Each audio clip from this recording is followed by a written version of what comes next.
Today we will start talking more about exercise and how exercise changes things and how the cardiovascular system adjusts to that. And we're going to talk about two specific things. We're going to have two lectures on this. Okay, so to start off, there's some primary adjustments that I want you to be able to identify and then hopefully be able to explain a little bit. And then we're going to talk about something called the Fick equation. Okay, now when it comes to cardiovascular exercise, if I've got large muscle mass being exercised, so think running or cycling, there are three things that need to happen. One, I have to change the activity or the tone of my sympathetic nervous system so that I can ultimately increase cardiac output. Okay, and that's a big deal because cardiac output will affect oxygen delivery, right? So we're going to talk about the respiratory system later in the week, or I think next week, but the cardiac output, that's actually delivering the oxygen to the muscle. Not only do we need to increase cardiac output, but we need to make sure that it goes to the right places. It's not enough just to increase cardiac output by 3 times and then just send 3 times as much blood everywhere in the body. That's not necessarily going to be beneficial, right? My kidneys don't need 3 times as much blood. My intestines don't, but my legs might need, 5 times as much. And so I need to turn down how much blood goes to my kidneys and my intestines and places that aren't metabolically active and allow that extra blood flow to go to my muscles. The other thing that we have to do is we have to make sure that I get blood back to the heart, or that we get blood back to the heart. Okay, because if we don't return blood back to the heart, well, we won't be able to maintain this increased cardiac output. Now, as we've talked before a few times, resting cardiac output's about 5 liters a minute. And so we're going to do an activity to kind of demonstrate just how much that is.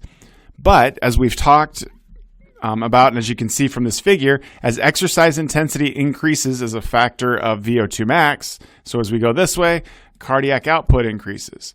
Okay, typical human has a cardiac output of about 20 to 25 liters a minute, okay, which is 5 to 6 gallons. Some elite athletes can get up to 40 liters a minute, which is almost 10 gallons of blood going through their heart every minute. That's a gallon of blood. What is that, like every 5 or 6 seconds? Math is hard sometimes. Now, in order to know how much oxygen we're using, this leads us to what's called the Fick equation. And the Fick equation is this: VO2 equals cardiac output times the A-VO2 difference. Now, and I want to be clear here, oftentimes when you see this, the V has a line over it just to represent mixed venous blood. Okay, and so what it is you take cardiac output, so heart rate times stroke volume, and multiply that by the AVO2 difference that we talked about last time. And so this will give us an idea of how much oxygen is being pulled out per minute. Okay, so let's just say that you're out for a run and the following are true. So you've got a heart rate of 180 beats per minute, your stroke volume is 200, and your AVO2 difference is 15. What's your VO2? And so the answer is you go 180 beats per minute times 0.2 of a liter of blood times 150 mils of oxygen per liter of blood. Notice I changed the units. And that gives us about 5.4 liters of oxygen a minute. You may or may not be an elite athlete. It depends on your size and that sort of thing. But this is quite a bit of oxygen that you're using. So if you remember, we talked about the oxygen content equation. And I don't necessarily expect you to have your notes with you right now, but that's this equation. So 1.34 mils of oxygen per gram of hemoglobin times the hemoglobin concentration times saturation plus 0.03 times the partial pressure, right? And that turns into normally about 20, give or take. It's actually 20.1 with typical values, but we'll just say 20. Now, I want you to look at this equation or this figure, and we're going to talk about this figure when we're in person here. But we've got 3 lines. We've got arterial capacity, we've got arterial content, and then we've got mixed venous content. At the bottom here, we've got oxygen uptake, okay, in liters per minute. So another way to look at this is activity, right? I'm going to use more oxygen the harder I work. So what do you see going on in this figure? Well, arterial capacity increases. There's a a phenomenon called hemoconcentration. In other words, you're losing fluid from your plasma. And the easiest thing to think of is when you sweat, you lose fluid from your plasma, and so that causes your hemoglobin concentration to increase. What this means is that you have more hemoglobin per volume unit of blood. Okay, so we're just concentrating the red blood cells a little bit more. Okay, and so it increases a little bit. Arterial content stays relatively constant because saturation doesn't change a whole lot. Generally speaking, we don't desaturate when we're exercise, even during max exercise.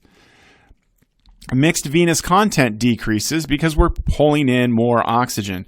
Okay, and so mixed venous, if we're doing whole body intense exercise, we could be down to about 4 mils of oxygen per deciliter of blood. And so that would mean our AVO2 difference is about 15. Okay, and as a result, our AVO2 difference gets much bigger. And so I don't know if you saw it, but the AVO2 difference here is just the difference between this line and that line. So compare that to that, the width of that line to the width of this one on the left. So when we go from rest to exercise, what happens? Well, our heart rate will increase linearly with exercise intensity until we reach heart rate max. So for most of you in the class, your heart rate max will be around 200. For me, I will have just turned 44 when you see this. My heart rate max will be about 175. Aging's not great. Okay. Stroke volume will continue to increase, and it occurs at about 40% of VO2 max. That's where we reach our max stroke volume. And this happens in most people except for elite athletes, although, like I told you at the beginning of the semester, Trevor is not elite, so we're going to cross that out. Okay, so we're talking about people that medal at the Olympics or people that go to the Olympics. Okay.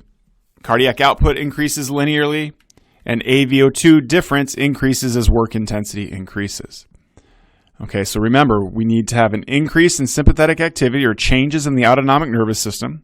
We need to increase cardiac output, and then we need to make sure we redistribute that cardiac output to the places that need it.